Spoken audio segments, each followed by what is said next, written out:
ನಮಸ್ಕಾರ.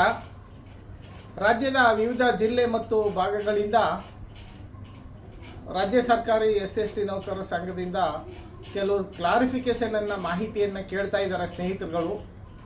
ಒಂದೇನು ಅಂದರೆ, ನಾಗಮೋಹನ್ ದಾಸ್ ಆಯೋಗಕ್ಕೆ ಉಪಜಾತಿಗಳನ್ನು ನಮೂದಿಸಿ ವರದಿ ಕೊಡುವುದರ ಬಗ್ಗೆ ಸ್ವಲ್ಪ ಸ್ಪಷ್ಟತೆ ಕೊಡಿ, ಒಂದು ವಿಡಿಯೋ ಮಾಡಿ ಅಂತ ಕೋರಿರೋ ದೃಷ್ಟಿಯಿಂದ ಈ ಒಂದು ವಿಡಿಯೋನ ಮಾಡ್ತಾ ಇದ್ದೀನಿ. ನಾಗಮೋಹನ್ ದಾಸ್ ಆಯೋಗ ಉಪಜಾತಿಗಳ ವಿವರಗಳನ್ನು, ಸರ್ಕಾರಿ ನೌಕರರ ವಿವರಗಳನ್ನು ಕೇಳಿದೆ. ಎಲ್ಲ ಇಲಾಖೆಗಳು ಅಧಿಕಾರಿ ಮತ್ತು ನೌಕರರಿಗೆ ನಿಮ್ಮ ಉಪಜಾತಿಗಳ ಮಾಹಿತಿಯನ್ನು ಕೊಡಿ ಅಂತ ಕೇಳಿದೆ. ಅಲ್ಲಿ ಬಹಳ ಎರಡು ನಮೂನೆಗಳಿದೆ. ಒಂದನೇ ನಮೂನೆ ಪಟ್ಟಿಯಲ್ಲಿ ಬಹಳ ಮುಖ್ಯವಾಗಿ ಅಧಿಕಾರಿ ಮತ್ತು ನೌಕರರ ಸಿಬ್ಬಂದಿಗಳ ಹೆಸರನ್ನು ಕೇಳಿದೆ. ನಿಮ್ಮ ಹೆಸರನ್ನ ಹಾಕಿ, ಹುದ್ದೆ ಇದೆ, ನೀವು ಯಾವ ಹುದ್ದೆಯಲ್ಲಿ ಕೆಲಸ ಮಾಡ್ತಾ ಇದ್ದೀರಿ ಆ ಹುದ್ದೆಯನ್ನು ಕೂಡ ನೀವು ಹಾಕಬೇಕಾಗುತ್ತೆ, ಮತ್ತು KJID ನಂಬರ್ ಹಾಕಬೇಕಾಗುತ್ತೆ.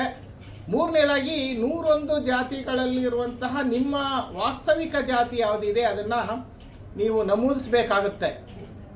ಈಗ ಈ ಭಾಗದವರು ವಲಯ ಅಂತ ನಮೂದಿಸೋದಕ್ಕೆ ಹಿಂದೆ ಮುಂದೆ ನೋಡಿ ಛಲವಾದಿ ಅಂತ ಹಾಕ್ಬೋದಾ ಅಂತ ಕೇಳ್ತಾ ಇದ್ದಾರೆ.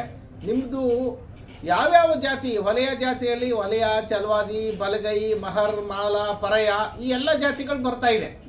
ಹಾಗಾಗಿ ನಿಮ್ಮದು ಯಾವುದು ಜಾತಿ ಇದೆಯೋ ಆ ಸ್ಪಷ್ಟ ಒರಿಜಿನಲ್ ಜಾತಿಯನ್ನೇ ನಮೂದಿಸಿ, ಮುಜುಗರಕ್ಕೆ ಯಾರು ಕೂಡ ಒಳಗಾಗಬೇಡಿ.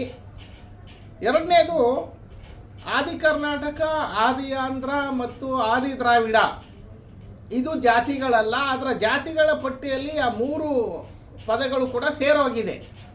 ಇದು ಒಂದು ಜಾತಿಗಳ ಸಮೂಹ, ಗ್ರೂಪ್ ಆಫ್ ಕಾಸ್ಟ್. ಆದಿ ಕರ್ನಾಟಕ, ಆದಿ ದ್ರಾವಿಡ, ಆದಿ ಆಂಧ್ರ ಅಂದರೆ, ಈಗ ನಾನು ಆದಿ ಕರ್ನಾಟಕ ಅಂತ ನಾನು ಕ್ಯಾಸ್ಟ್ ಸರ್ಟಿಫಿಕೇಟನ್ನು ಪಡ್ಕೊಂಡಿದ್ದೀನಿ.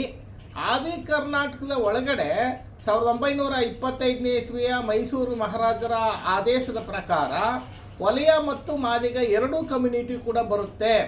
ಹಾಗಾಗಿ ಆದಿ ಕರ್ನಾಟಕ ಅಂತ ನಮೂದಿಸಿ ಪಟ್ಟಿ 2ರಲ್ಲಿ ಅದರಲ್ಲಿ ಯಾವ ಕಾಸ್ಟ್ ಬರುತ್ತೆ, ನಿಮ್ಮದು ವಲಯ ಬರುತ್ತೋ, ಛಲವಾದಿ ಬರುತ್ತೋ, ಮಾದಿಗ ಬರುತ್ತೋ, ಲಂಬಾಣಿ ಬರುತ್ತೋ, ಕೊರ್ಮ ಬರುತ್ತೋ, ಕೊರ್ಚ ಬರುತ್ತೋ, ಯಾವ ಕಮ್ಯುನಿಟಿ ಬರುತ್ತೋ ಆ ಕಮ್ಯುನಿಟಿಯನ್ನು ನೀವು ನಮೂದಿಸಬೇಕಾಗುತ್ತೆ.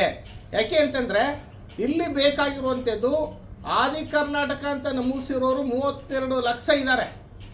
ಆ 32 ಲಕ್ಷದ ಒಳಗಡೆ ಮಾದಿಗರೆಷ್ಟು ವಲಯರೆಷ್ಟು ಅನ್ನುವಂಥದ್ದು ಸ್ಪಷ್ಟತೆ ಇಲ್ಲ.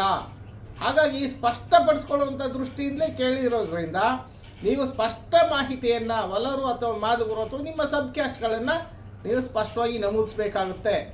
ಆದಿ ದ್ರಾವಿಡ 1922ನೇ ಇಸ್ವಿಯಲ್ಲಿ ಆದಿ ದ್ರಾವಿಡ ಅಂತೇಳಿ ತಮಿಳುನಾಡು ಸರ್ಕಾರ ಆದೇಶ ಮಾಡುತ್ತೆ. ಮತ್ತು ತಮಿಳು ಮಾತನಾಡ ಅಂಥವ್ರನ್ನ ಆದಿ ದ್ರಾವಿಡ ಅಂತ, ತೆಲುಗು ಮಾತನಾಡ ಅಂಥವ್ರನ್ನ ಆದಿ ಆಂಧ್ರ ಅಂತ ಆದೇಶ ಮಾಡಿದೆ. ಈಗ ಆದಿ ಆಂಧ್ರ, ಆದಿ ದ್ರಾವಿಡ ಜಾತಿ ಅಲ್ಲ, ಆದಿ ದ್ರಾವಿಡದ ಒಳಗಡೆ ಬರುವಂತಹ ಏನು ಸಬ್ ಕಾಸ್ಟ್ಗಳಿದೆಯೋ ವಲಯ ಮತ್ತು ಮಾದಿಗ, ಆದಿ ಆಂಧ್ರದಲ್ಲಿ ಬರುವಂತಹ ಸಬ್ ಕ್ಯಾಸ್ಟ್ ಯಾವುದೆಯೋ ವಲಯ ಮತ್ತು ಮಾದಿಗ, ಲಂಬಾಣಿ, ಕೊರ್ಮ, ಕೊರ್ಸ ಈ ಥರ ಯಾವ್ಯಾವುದೋ ಜಾತಿಗಳಿದೆ. ಆ 101 ಜಾತಿಗಳಲ್ಲಿ ಯಾವುದಿದೆಯೋ ಅದನ್ನು ನೀವು ನಮೂದಿಸಬೇಕಾಗುತ್ತೆ. ನಮೂದಿಸಿ ನಿಮ್ಮ ನಮೂನೆಗಳನ್ನು ಲಿಖಿತವಾಗಿ ಸಂಬಂಧಪಟ್ಟ ಅಧಿಕಾರಿಗಳ ಮುಖಾಂತರ ಕಳಿಸ್ಕೊಡ್ಬಹುದು ಅಂತ ಹೇಳಿ ನಾನು ವಿನಂತಿಸ್ಕೊಳ್ತಾ ಇದ್ದೀನಿ. Thank you.